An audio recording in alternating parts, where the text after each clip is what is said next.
in this program, which is the launch of an exhibition entitled Journalists Through African Eyes, and it incorporates cartoons from artists who are all over Africa, which are being exhibited here at the Alliance Française today.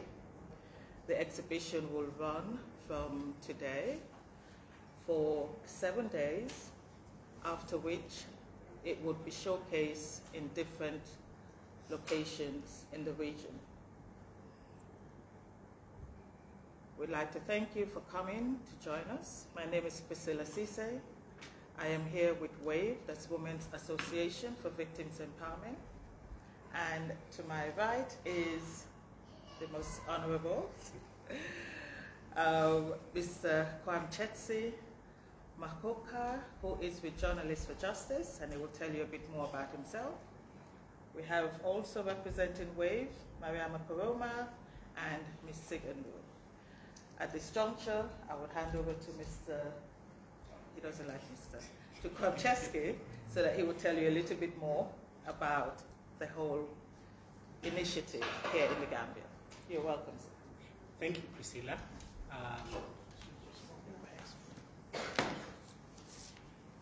Good evening, colleagues.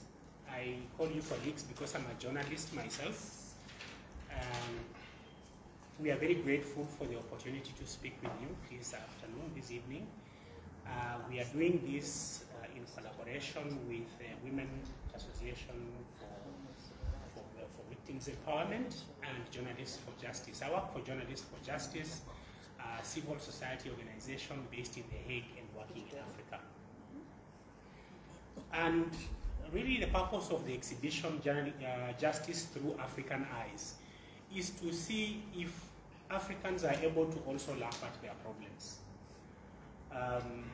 We have assembled an array of cartoons, almost 100 cartoons from across the continent, discussing various themes of the question of justice. There are 4 themes that emerge out of it. The first is that the justice that we see on the continent is largely grafted from justice systems inherited during the colonial period.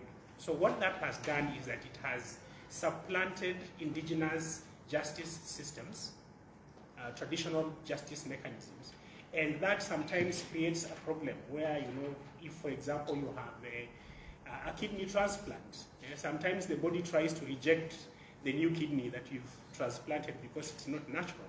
So it's the same problem that we have had with the justice system grafted from Western countries, that we have struggles with it.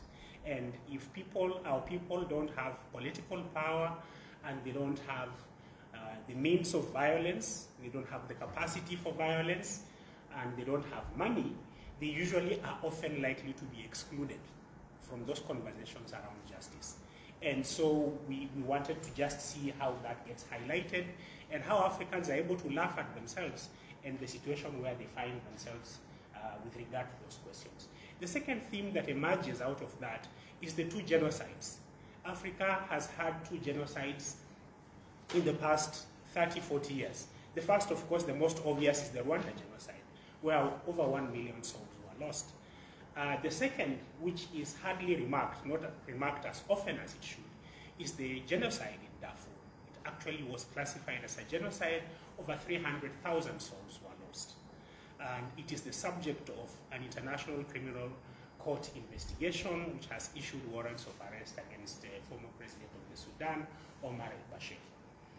And the Rwanda genocide also, when you investigate, there was a commission by Duclos that basically found that there was culpability of France. So there is the colonial hand also in the justice problems of this continent. And that's something that I think people need to speak about. The third tranche of this exhibition is the question of Gambia. So when we are discussing genocides and atrocity crimes, you begin to look at the real numbers, and you are talking about 200 dead, you know, maybe 1,000 detained and tortured, and it looks like a small number. But comparatively, Gambia is a fairly small country in terms of both population and geographical size. So when you put that in terms of scaling, the things that have occurred in Gambia are actually quite serious. So it is possible to begin to look at the things that have happened, the justice questions that have occurred in Gambia, in the same context that you would as serious crimes in other parts of the continent.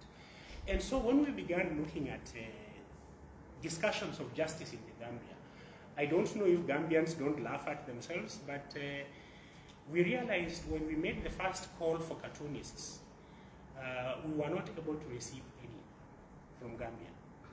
And so we began to ask our friends around, and I remember one of my friends and colleagues, when I asked them if they could link me to a Gambian cartoonist, he said, when you find that cartoonist, please send them to me. I thought that was remarkable because one of the things that happened from the previous era in Gambia is that the system of repression was such that it silenced all critical voices. Even laughing became illegal. And so we then began to look and see, and unfortunately or unfortunately, from around the continent, there are cartoonists who are caricaturing Yahya Jammeh, his administration, because they had the safety of not living in Gambia. So they had the freedom to criticize and to make fun of him. And so the Gambia space is not entirely empty. We have left some gaps for the Gambia space to represent those artists that we are waiting to step forward and claim that space and speak on behalf of the Gambian people. But we also have included cartoons by other artists from around Africa who have spoken very eloquently about the things that Yahya Jammeh was doing as early as 2007, 2012, 2013. The cartoons themselves are evidence in themselves that people in Africa, African citizens have solidarity with one another. That your oppression is not a private issue. It is an issue that touches the conscience of other people on the continent. The fourth issue that emerges, or the fourth theme that emerges from this exhibition, is the question of Africa and international criminal justice. Because Africa enters this conversation around international criminal justice from a position of political weakness, because the global power structure is organized around something called the UN Security Council. As you know, it is the most undemocratic institution. People select themselves on the basis of how much nuclear power they have, and they go and they sit there, then they make decisions on behalf of the world. And so Africa comes in there, and Africa seems to have numbers in terms of constituting, say, the Rome Statute. They have 34, which is the highest number of member states. They are also big participants in the International Court of Justice. But there's a dichotomy between this huge constituency of states participating in international justice system and the way those international justice systems are run. So you find that the conversation that then Africa has when it begins to deal with intractable, deep justice problems, such as you have war, and as a country you are not able to deal with those problems, they are also increasingly finding that international criminal justice arenas, such as the ICC and ICJ, are probably not sufficient. And so the contradictions that are occurring in those spaces are also captured in some of these cartoons. The fourth and the last is what I like to call the test case, which is the Kenya cases. The Kenya cases, in my view, I'm Kenyan, for full disclosure, I'm Kenyan. So I experienced the drama around the ICC firsthand. The Kenya cases, which was the first time a sitting head of state was charged at the ICC, they tested the international justice system to the limit, which is that if a state chose to frustrate the International Criminal Court, what is it that it could do? So the previous cases that had been tried, Jermaine Katanga, Thomas Lubanga, Dominic Ongwen, were because for political reasons, those cases could not be tried back at home, so they were parceled off. They were donated to the ICC, and so they became very easy because you are dividing one side against the other. When it actually became, when it's an attempt to try the two sides at the same time, it became very problematic. However, that doesn't mean that the problems of justice that forced Kenya or Kenyans to go to the International Criminal Court went away. We are not providing solutions, we are only providing a forum for Africans to talk to each other about where they stand with regard to justice. We are trying a few things. Gambia has tried a truth reparations commission. South Africa was the first, I think, on the continent to try a truth reconciliation commission. Kenya tried a truth, justice, and reconciliation commission, completed its report in 2013, and that report has not been adopted. So when you begin to look at some of those things, I think you begin to see a pattern. And when we see those patterns, I think as journalists, as people working with victims, we think it's an opportunity for us to step back and say, what is it that we are missing? And I think these cartoons and this exhibition is an opportunity for us to generate an internal conversation and a discussion about what justice means to us, what we think we need to do about it. I will stop there for now. Thank you very much.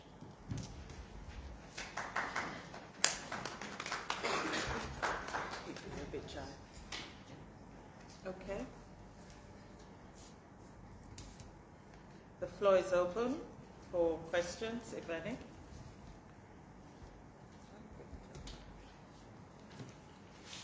Yes, ma'am. Please state your name. My name is 𝗝𝘂𝘀𝘁𝗂𝗏, a representative from WAVE. Just want to ask a few questions to Mr. 𝗏𝘂𝘀𝘁. You made mention of 4 key focus. So I just want to confirm whether this focus is the focus of the exhibition or the focus that the organization wants to achieve in total. Thank you. Yes, you are right. I spoke about 4 themes. The entire exhibition is about justice. But if you actually look at the way we have curated or arranged the cartoons, they lend themselves to 4 themes. So the first is justice in general on the continent. The second is the question of justice in the Gambia. The third is the question of the genocides, where we have large-scale atrocities. The fourth is attempts to deal with questions of impunity and create accountability through an international justice system and the challenges that we have with that. And some of those mechanisms of international criminal justice sometimes also include truth, justice, and reconciliation processes. And then, of course, the fourth is the test case, that what I'm calling the test case where Kenya went to the ICC and they had lots of problems, or rather created lots of problems for the International Criminal Court. And as a result, there was an internal review that says that they need to change a lot of the things that they were doing. So I don't know if that responds to your question, madam. Yeah. Thank you. Any other questions?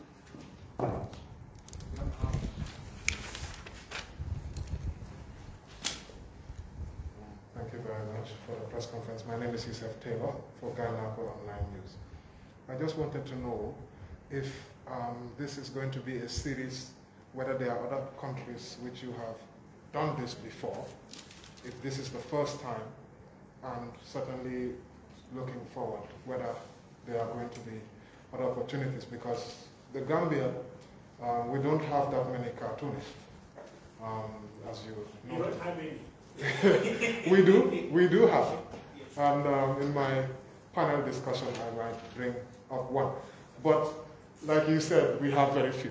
My concern is that the TRRC is here, and cartoons is also another way. I can see in the future, perhaps this could spark, that to happen, whereby there will be lots of cartoons to really do a Gambian exhibition. Yeah. So have you done it in other countries before? I know I asked a lot of questions. I can repeat. So. Can I take that? Thank you, Temba. And yes, you are right. Let me start from the back, which is that where you are going is exactly where we hope to go.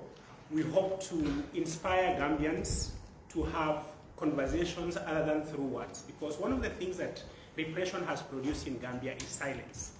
And we want to find a way of breaking that silence. So let people sing songs, let them write stories, let them draw cartoons, let them paint, let them do all sorts of things, as long as it helps them to express themselves and tell everybody about how they feel. So if this actually flowers into a cartoon exhibition of Gambians just talking about the TRRC and the experiences from it, I think our role would have been served. Yeah? Our duty would have been served. To your first question, yes, the answer is the affirmative. The Gambia is our first. We are subsequently taking this exhibition, or a different version of this exhibition, to the Sudan, right? Which also is having huge transitional justice questions. We are also taking a similar exhibition to Uganda. We hope to take another exhibition to Nigeria, which, as you know, has underlying justice questions for a very long time. And there are silences. Nigeria is very loud, but also it has its own silences. And then, of course, we will do another one in Kenya. Now, these four are only sort of hotspots, for lack of a better phraseology. They are only hotspots. What we hope to do, and the way that we hope to engage younger audiences, is that these exhibitions are also going to be curated online. So we actually hope for the places that we are not able to do physical exhibitions, we actually hope to be able to launch digital exhibitions and to draw in African citizens to have a conversation about justice on the continent. Because one of the things that we are also struggling to do is we want to take away, let me use violent language, we want to wrest away this conversation from states and presidents and ministers, because this conversation belongs to ordinary Africans. So we would like this conversation to be in the possession of ordinary Africans speaking Wolof and Igbo and all those other African languages. We want them to be able to translate it into their own language, because justice is a human right, it's a felt need, it's basic. Thank you, Yusuf. If I may just add to an answer to your question, I believe this is also a very opportune moment to encourage local artists in the Gambia for them to take part in this process. And we were just talking earlier about how we could support local artists so that they would be able to understand the process. And like Francesca said, it's about being able to laugh at some issues, although they're quite serious, because we can't be crying every day. It gets to a point where we need to be able to make those connections, and we don't really have it yet. It has been a repressive state in the Gambia for quite a long time, especially you being a journalist and the fraternity, you all know this much more. But we appreciate that the space is expanded. And with that expanding space, we could now also look at other avenues of communicating issues around justice, accountability, the plight of victims, and how we can take the discussions forward.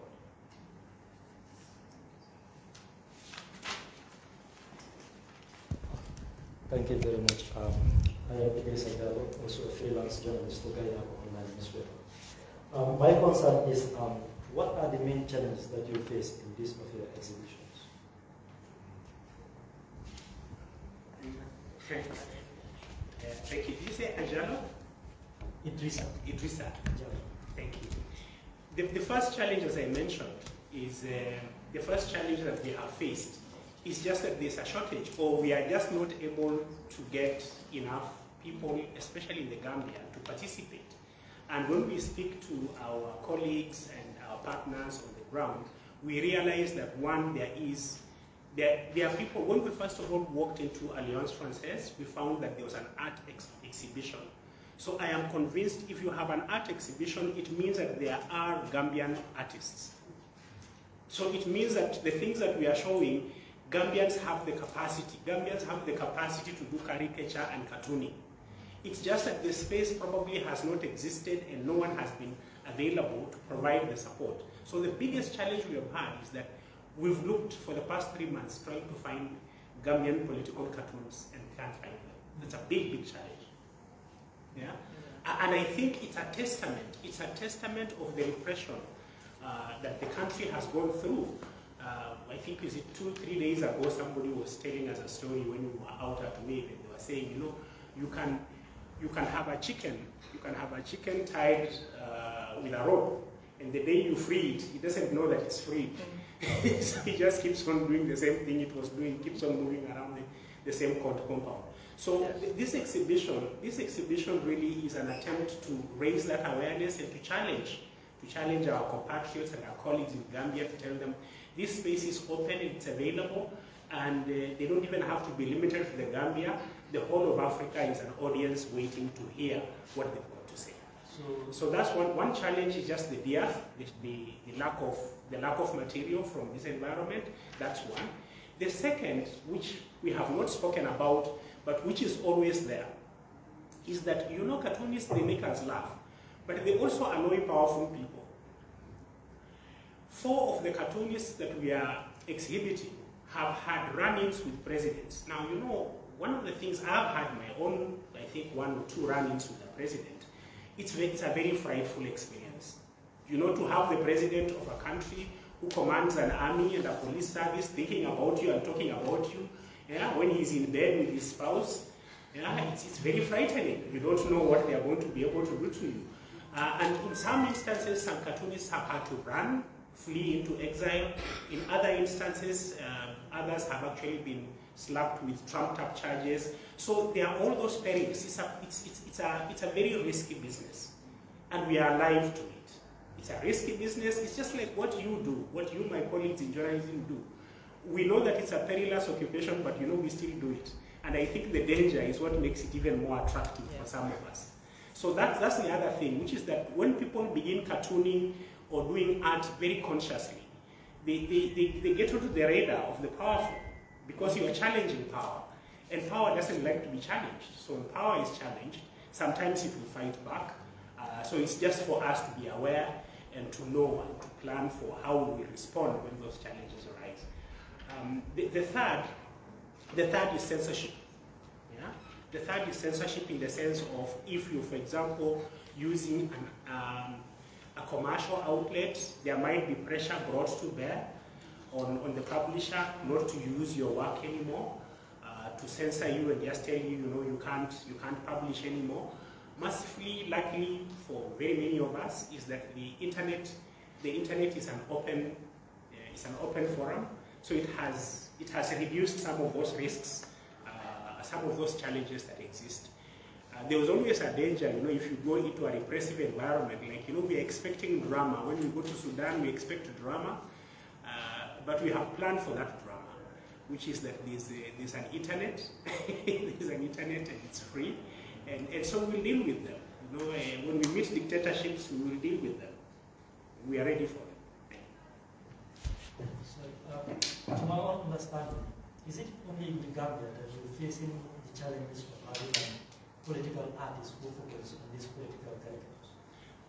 No, actually the countries like where I come from, in Kenya, Kenya pretends to be a democracy, but Kenya is a procedural democracy. It's not a real democracy.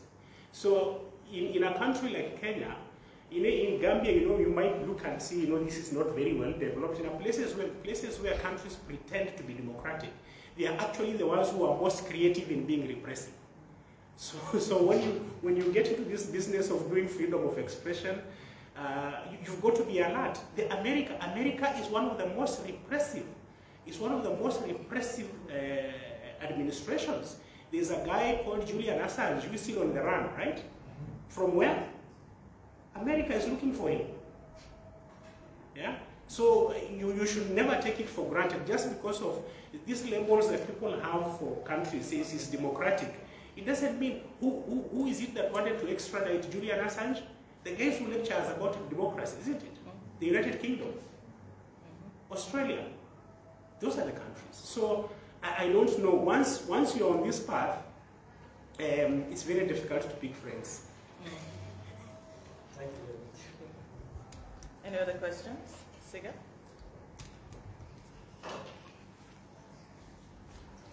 My name is 𝗙cie𝗂𝗿. I work at Wave /J4J. My question is for Mr. Kwang. You face the problems of not getting cartoonists in Gambia. So what are the steps that could be taken by Gambia as a whole to ensure that Gambian artists delve into creating political cartoons to address justice? Right.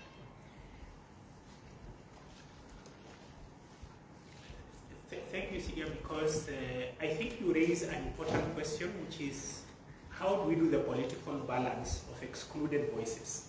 And when we talk about even Gambia has its own structural constructs and deconstructs. So for example, if we came to Gambia and started looking for cartoonists, I am willing to bet that 105% of them are going to be male. True? Yeah.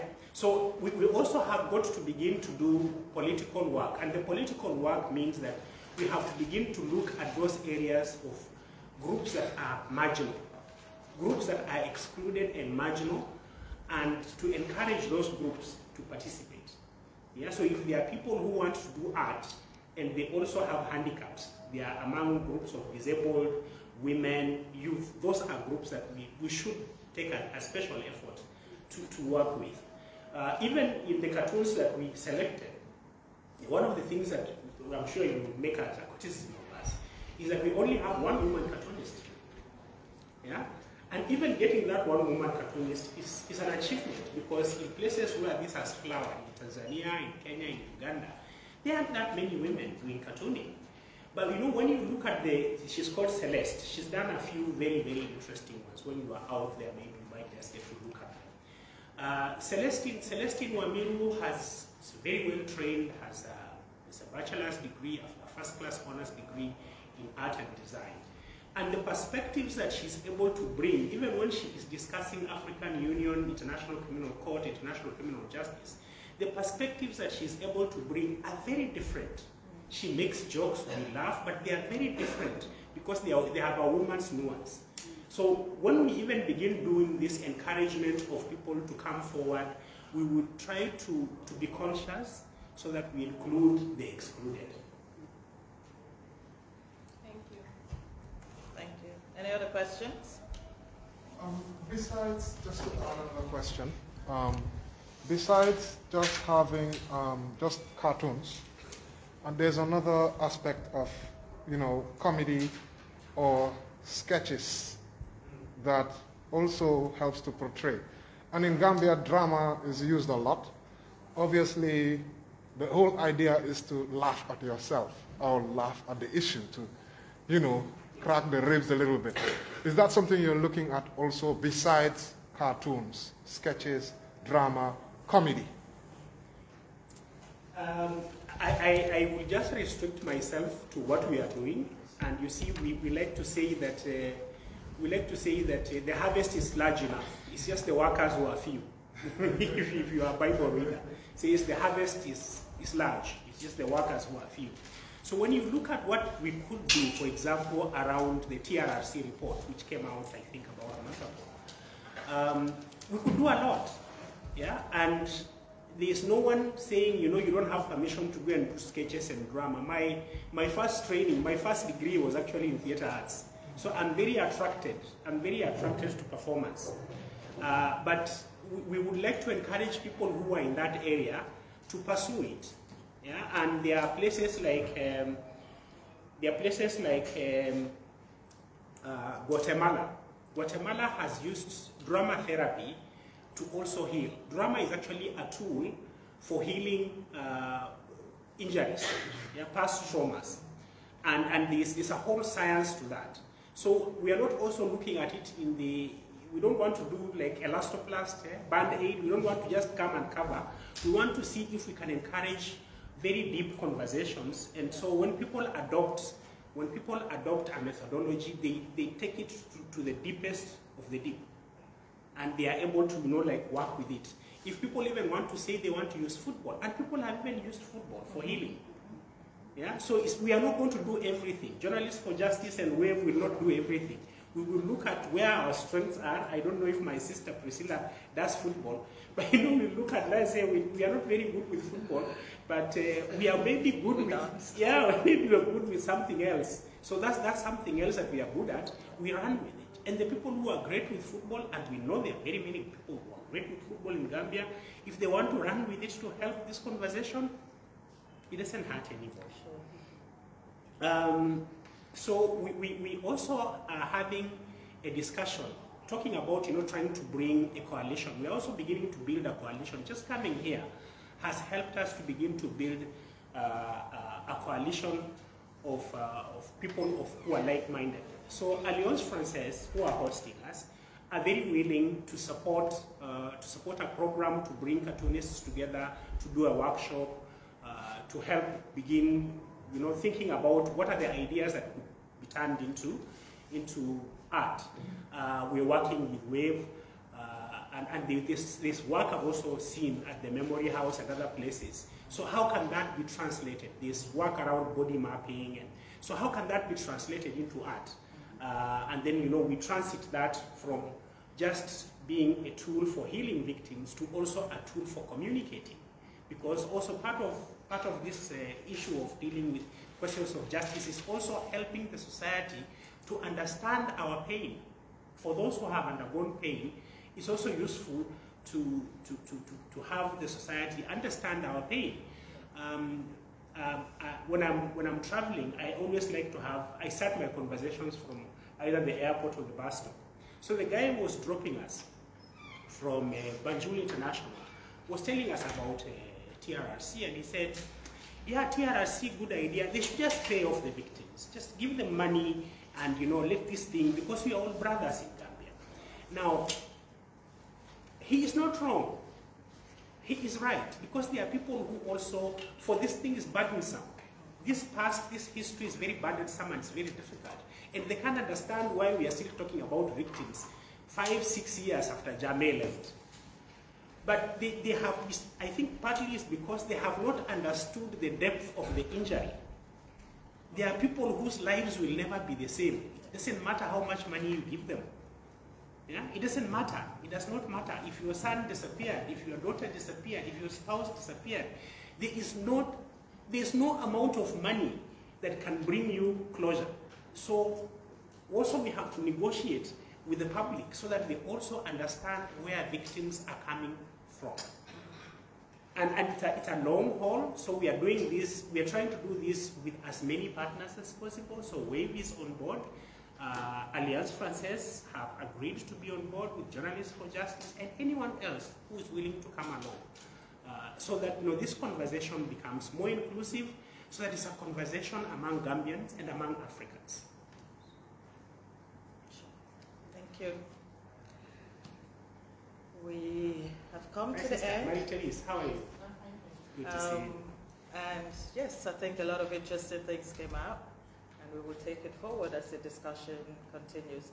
So at this juncture, let me invite you to start viewing the exhibition whilst we wait for the next round, which would be the panel discussion, to start shortly. Okay, thank you.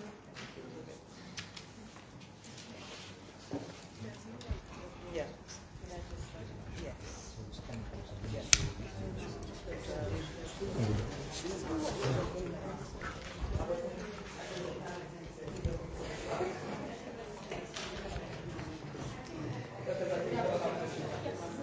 But it's good. Whose is it? It's good. Thank you.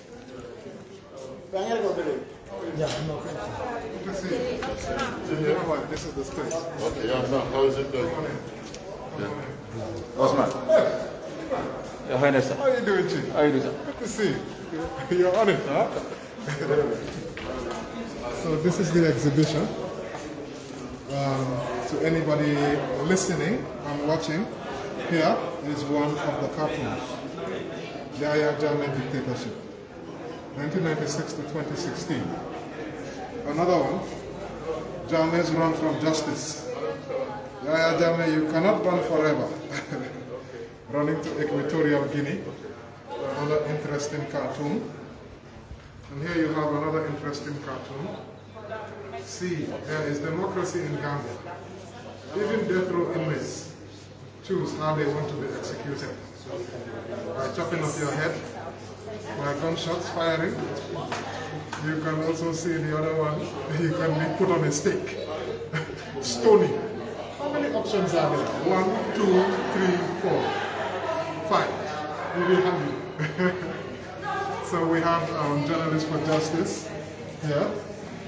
This is the exhibition which they put on about Africa and Gambia. This looks like the Gambia corner, isn't it? This is the Gambia corner. This is the Gambia corner. This is the Gambia corner, and this corner has a few blank slates. The reason it has blank slates is because the Gambia has been such a repressive space that even cartoonists have not been able to practice their art. However, despite the fact that Gambians were not able to produce art, other Africans were watching what was going on in Gambia. And as you can see, there are representations of what they saw and what they heard happening in the Gambia, and they made commentary. Yeah, they made commentary, some of the things that they found ridiculous. They actually caricatured them, they put them out there, and they are available. So we would like to encourage Gambians who have talent and would like to use art to communicate their truth to come forward and exploit this space to have discussions about how they feel, how Gambians feel, and how to deal with justice for what has happened. Your artwork could be on one of these blank slates. Here is one which has been occupied, and that is a space for you, the artist. Get your cartoon sketches done, and you could be featured here at Alliance Franco-Gambia, where dignitaries come here regularly. A muted colony of injustice. I will just read that out. For the 22 years, Gambia was under the thumb of Yahya Jammeh. Regular and repeated assaults on freedom of expression created the climate required to commit serious crimes and violations of human rights. Human rights violations in Gambia are worthy, despite they are not reaching the dramatic scale of the genocides in Rwanda and Darfur. But because of their widespread nature, even the country's low population and small physical area,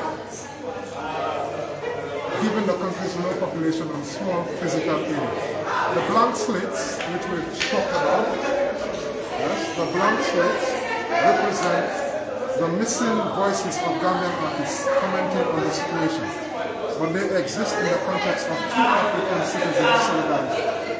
Cartoonists from around the continent were caricaturing Yahya Jammeh long before he fell from power on Africa. Sorry for the noise. Let's go and see some more cartoons. Genocides. You see, 2 genocides. This is about the 2 genocides. Rwanda genocide is put up here on Darfur, region of Sudan. We have one cartoon here, Never Again. I'm sure many Gambians will remember this slogan. Careful with that sign, it's reusable. Okay. Sudan. Oh yeah, this is the genocide scholar. Yeah, this is the genocide scholar. This is cool. I see it finally, genocide in Rwanda. The French finally see it. Oh, look at the irony. Africa doesn't need any babysitters. And I'm sure we all see that as Kagame. Our position on the ICC is very clear. Genocide evidence locked in key. Rwanda and Sudan. Macron sitting on his table. Declared commission on Rwanda genocide, a trail of blood under his table. Another one here. African leaders outweighed by victims on scales of justice. That's the scale of justice, and that is one man showing you a typical African leader. Then we have Sudan being held by Bashir, and the ICC is trying to mediate. A gun is pointed at Sudan. This one is the time, showing us the time. Okay, can you go ahead, help me? Yeah, here meaning Dawlatul Madina. What does that mean? You don't know? Okay. Alright. At least we can read what it is. We have another Never Again, Darfur, South Sudan. Another image of South Sudan. Okay. Another one showing cancer. On this other image, Never Again Again. A recurring theme, Never Again, on 3 of these cartoons. So let's see, are there some more? We are going to go around Alliance Franco. There are some more and more exhibitions.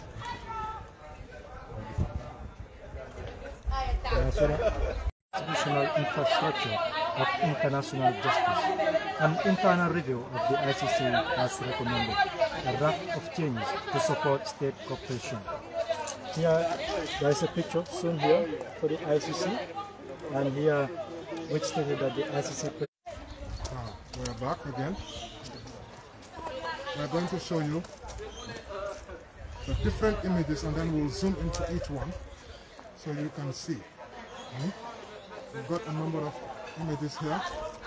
Since we have nobody to introduce these, but we'll just go through it. Kenya's repeated threat to pull out the Rome Statute, the treaty that creates the ICC, was a dare on the global justice infrastructure. Eric Gams is commonly known. Uhuru Kenyatta, Kenya's president, indicted for crimes against humanity, takes a selfie with ICC prosecutor Fatou Bensouda, our Gambian Fatou Bensouda. This is done by 𝗍𝗍𝗍𝗍𝗍. And we have another one here, waiting for a phone call from Nairobi. ICC chief prosecutor desk is waiting for them to call. Another one, Fatou Bensouda withdraws charges against Kenya's Uhuru Kenyatta at the ICC. He is put just above her sightline. Interesting. Pupa Matumula. We have another one. Don't cry, it's okay. I'm here now. Go away, bad doggy. That's the UN, Kenya, and AU. We have another one here. I did my best work with what you have. And this is what they had. State of ICC evidence room as Ocampo leads, 2014. Another on Kenya. This seems like to be focusing on Kenyatta's case. Solid evidence. Prosecutors at the ICC would always claim to have solid evidence in the case against Kenya's President Uhuru Kenyatta, but time seems to continuously erode it. So what is solid evidence is turning into sand and dust. That's what that's showing. We're having another one here of the UN looking at Kenya. Would you like to keep fighting? Kenya case. No thanks, I surrender. The prosecutors have been battered. They have been brutalized. ICC, that looks like Fatou Bensouda.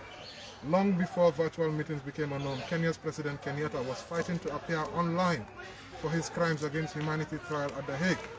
Dr. Medi, 2013. ICC President scenes in 2014. Judges, lawyers, all rise for suspect number 1, the President of Kenya. Reserved roles as high-level Kenya suspects arrived at the ICC 2012. Roles that was drawn by one guy. We have another one here. Still, we are at the ICC criminal justice on trial. As we said earlier, we'll first zoom it in one.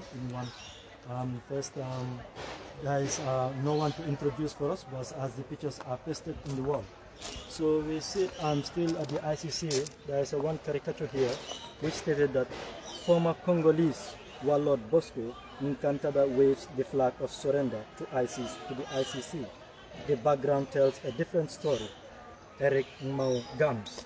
And here also stated that White Edons, c'est malheureux.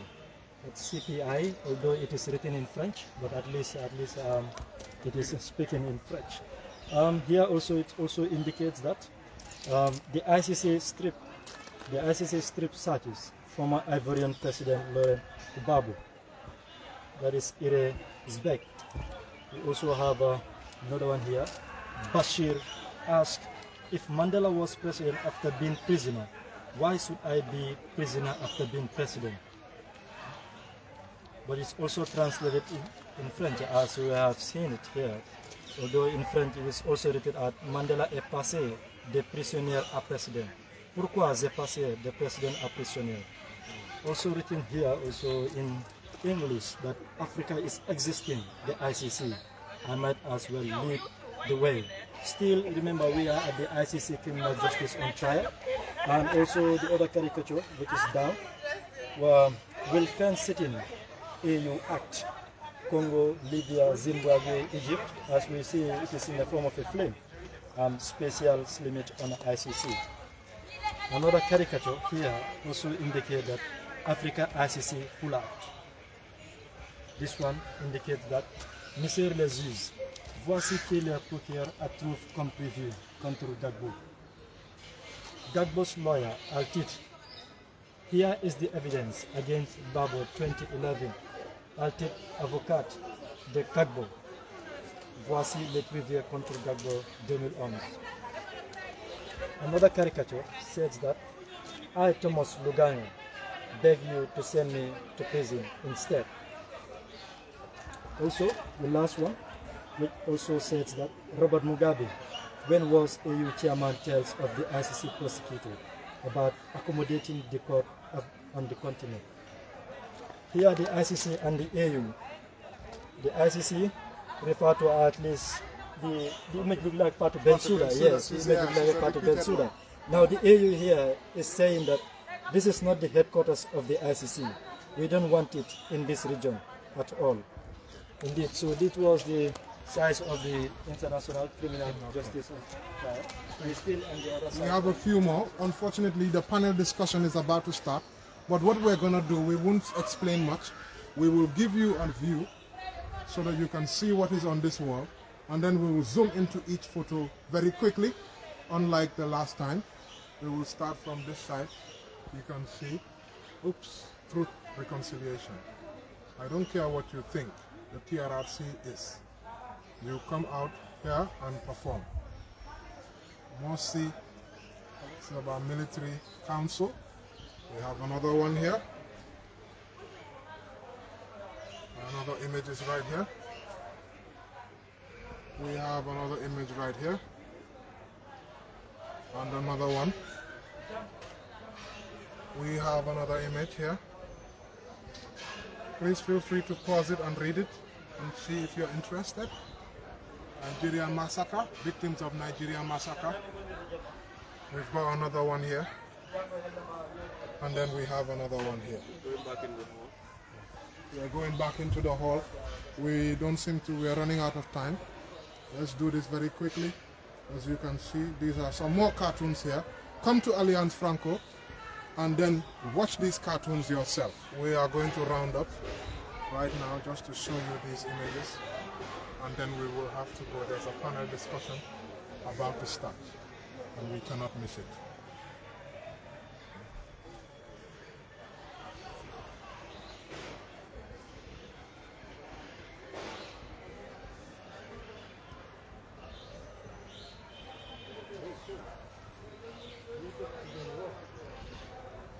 So that's the gallery exhibition. The panel discussion is about to start. So we'll close this stream and we will start again. So make sure you don't miss the panel discussion. We are going to start in a second.